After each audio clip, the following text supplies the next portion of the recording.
Hello বন্ধুরা, আমার নাম সুমাইয়া। আমার দেবর আমাকে সবসময় লক্ষ্য করত। সে ছিল খুব সরল। একদিন মিউজিক। আমি ঘরে একা কাপড় বদলাচ্ছিলাম। হঠাৎ আমার দেবর রিঙ্কু বিনা অনুমতিতে ঘরে ঢুকে পড়ল। তার চোখ পোল আমার কমলার ওপর। এমন পরিস্থিতিতে দেবরকে পাশে দেখে আমি লজ্জায় জল হয়ে গেলাম। ভাবলাম হয়তো সে কিছু দেখেনি, কিন্তু এটাই ছিল আমার সবচেয়ে বড় ভুল। আমার বিয়ে হয়েছে মাত্র ৩ বছর, আর আমার স্বামীর সঙ্গে আমার জীবন সুখের ছিল। আমাদের পরিবারে আমার স্বামী ছাড়াও তার ছোট ভাই অর্থাৎ আমার দেবর থাকত। আমার দেবর রিঙ্কু আমার চেয়ে বয়সে ছোট ছিল, আর আমার কাছে সবসময় ছোট ভাইয়ের মতোই ছিল। কিন্তু গত কিছুদিন ধরে কিছু অদ্ভুত ঘর ছিল। রিঙ্কুর ব্যবহার আমার প্রতি বদলে যাচ্ছিল। সে আমাকে একটু বেশি মনোযোগ দিয়ে দেখতে। প্রথমে আমি এটা উপেক্ষা করলাম, ভাবলাম হয়তো আমার ভুল ধারণা। কিন্তু ধীরে ধীরে বুঝতে পারলাম এটা আমার ভ্রম নয়। আমি যেখানেই যেতাম সে আমার দৃষ্টির সামনে আসার চেষ্টা করত। তার চোখে এক অদ্ভুত অস্থিরতা আর জেদ ছিল। একদিনের কথা, আমি রান্নাঘরে খাবার তৈরি করছিলাম। হঠাৎ মনে হলো কেউ যেন আমাকে দেখছে।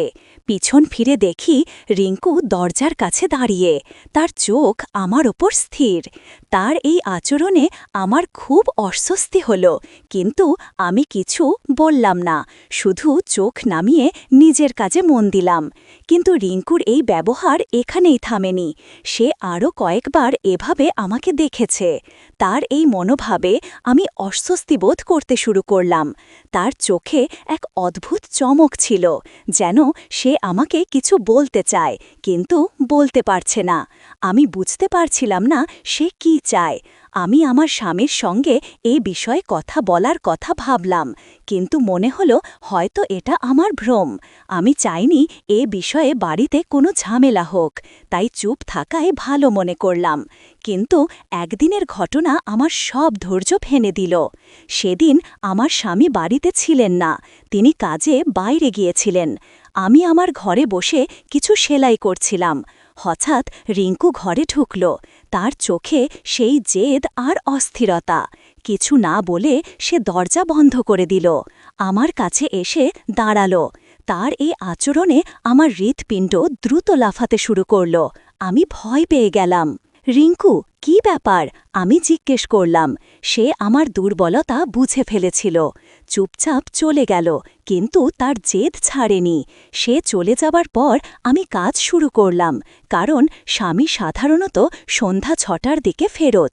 আমি চাইছিলাম তার ফেরার আগেই নিজের ঘরে বন্ধ হয়ে যায়, কিন্তু সে তাড়াতাড়ি বাড়ি ফিরল। আমি জিজ্ঞেস করলাম, কেন? সে বলল, আজ পড়াশোনায় মন বসেনি, তাই তাড়াতাড়ি ছুটি নিয়ে চলে এসেছি। তার উত্তরে আমি চুপ হয়ে গেলাম, কারণ আমি জানতাম তার মন কেন বসেনি, তার মাথায় কি চলছে। তার মাথায় আমার সাদা কমলার কথাই ঘুরছিল। মন চাইছিল সব ছেড়ে আমার বোনের কাছে চলে যাই, যাতে এই প্রতিদিনের ঝামেলা থেকে মুক্তি পাই। কিন্তু সেখানে গেলে লোকে কি বলবে? বিয়ে হয়েছে কিছুদিনই, আর লোকে মেয়েদের নিয়ে নানা রকম কথা বলতে শুরু করে। আমি চুপচাপ রাতের খাবার তৈরি করে রিঙ্কুর সামনে রাখলাম। ঘরে গিয়ে ঘুমানোর কথা ভাবলাম, কিন্তু রিঙ্কু খাবার একপাশে সরিয়ে বলল, ভাবি, খাওয়া দাওয়া পরে হবে, আগে আমি তোমার সাদা কমলা দেখতে চাই। তুমি যদি নিজে না দেখাও, আমি তোমার ঘুমানোর পর লুকিয়ে দেখে নেব। তার কথা শুনে আমি হতবাক হয়ে গেলাম। সে যে অটল ছিল। আর জানো তো, আমি একা, তাই সে আমাকে ভয় দেখাতে পারে, এমনকি যা খুশি তাই করতে পারে। আমার মাথা ঘুরে গেল। তার এই হুমকিতে সত্যিই আমাকে কথা বলতে হলো। অনেক কষ্টে মন শক্ত করে বললাম, তোমার লজ্জা করা উচিত, নিজের ভাবিকে এভাবে বিরক্ত করছো। যদি তুমি আমার সঙ্গে আর এমন কোনো খারাপ কথা বলো বা মিউজিক আমাকে একা ভেবে ভয় দেখানোর চেষ্টা করো, তাহলে এবার তোমার ভাই ফিরলে তাকে সব বলে দেব। আমার কথায় সে চমকে গেল। আমি বললাম, তোমাকে দেখে মনে হয়েছিল তুমি কোনো গলিত লোহার টুকরো। তোমার আসল রূপ একদম আলাদা।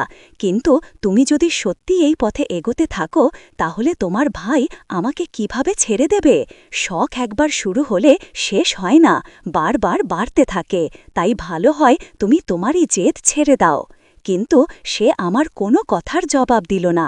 হাল ছেড়ে আমি তার দিকে তাকিয়ে নরম সুরে বললাম, ঠিক আছে, আমি তোমাকে আমার কমলা দেখিয়ে দিচ্ছি, কিন্তু প্রতিজ্ঞা করো তুমি বারবার দেখতে বলবে না, আর এই কথা ভুলে যাবে।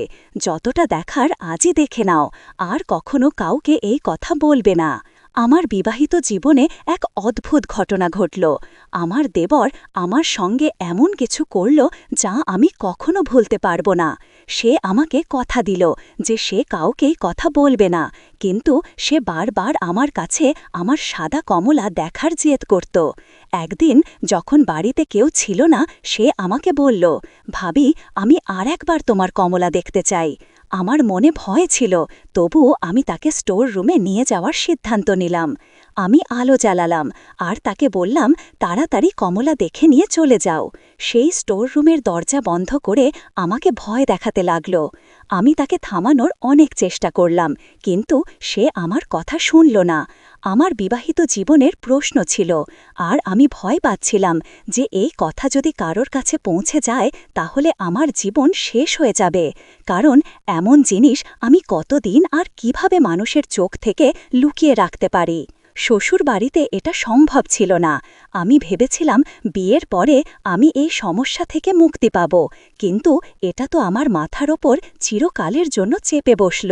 মন চাইত জীবনটাই শেষ করে দিই, কিন্তু আমার পরিবার, যারা আমাকে এত ভালোবাসে, তাদের জন্য নিজেকে এমন কিছু করা থেকে বিরত রাখতাম। আমি কখনো এভাবে মরতে চাইনি। আমি তাকে আমার সঙ্গে নিয়ে যাবার কথা স্পষ্টভাবে অস্বীকার করলাম।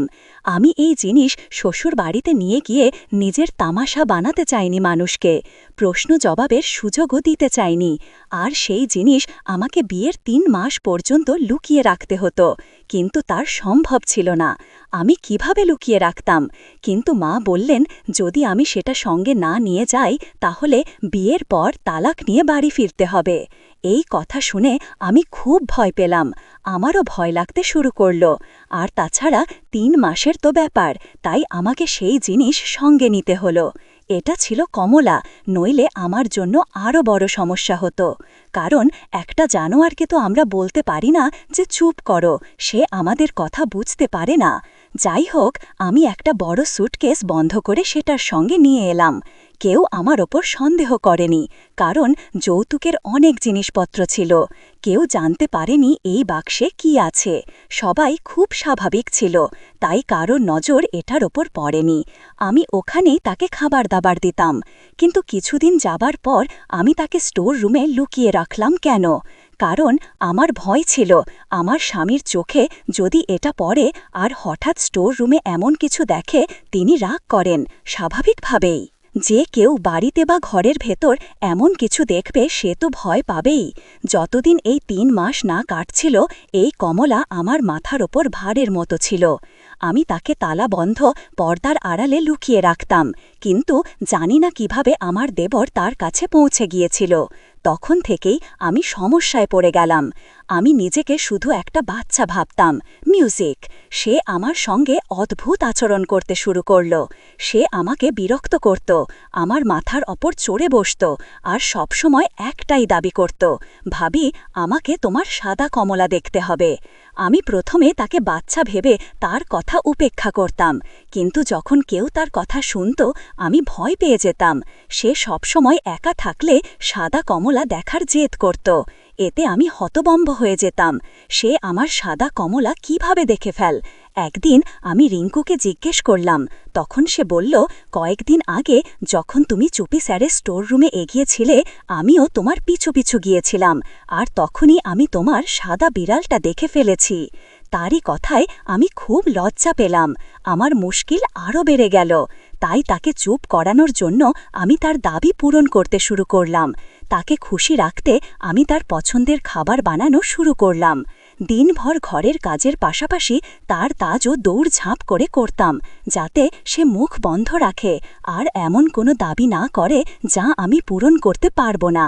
যদি কেউ একটু আঁচ পেয়ে যেত তাহলে আমার সংসার ভেঙে যেত। আমি চেষ্টা করতাম যে কোনোভাবে রিঙ্কুকে খুশি রাখতে পারি, কিন্তু রিঙ্কু প্রতিদিন সেই একই দাবি নিয়ে হাজির হতো। আমি যখনই স্টোর রুমে যেতাম সে আমার পিছু পিছু চলে আসত। তাকে এড়ানোর চেষ্টা করেও আমি ব্যর্থ হচ্ছিলাম। এই ব্যাপারটা এমন ছিল যে আমি আমার স্বামীকেও বলতে পারছিলাম না। যদি তিনি জানতে পারতেন যে তার অনুপস্থিতিতে আমি রিঙ্কুকে কমলা দেখিয়েছি, তাহলে হয়তো তিনি আমাকে তালাক দিয়ে দিতেন। আমি ভয়ে ছিলাম আর আমার সম্পর্ক বাঁচাতে রিঙ্কুর হাতে খেলনা হয়ে যাচ্ছিলাম। রিঙ্কু সবসময় আমাকে বিরক্ত করত। একদিন আমি ভয় পেয়ে তাকে বললাম সে জন্য আমাকে এভাবে বিরক্ত না করে। আমার ভয় দেখে সে বলল সে চেষ্টা করে, কিন্তু তার জেদ ছাড়েনি। সে আমার মাথার ওপর চড়ে থাকত আর আমি চেষ্টা করতাম তাকে কোনো সুযোগ না দিতে, কিন্তু একদিন তাকে সুযোগ মিলিয়ে গেল। সেদিন বাড়ির সবাই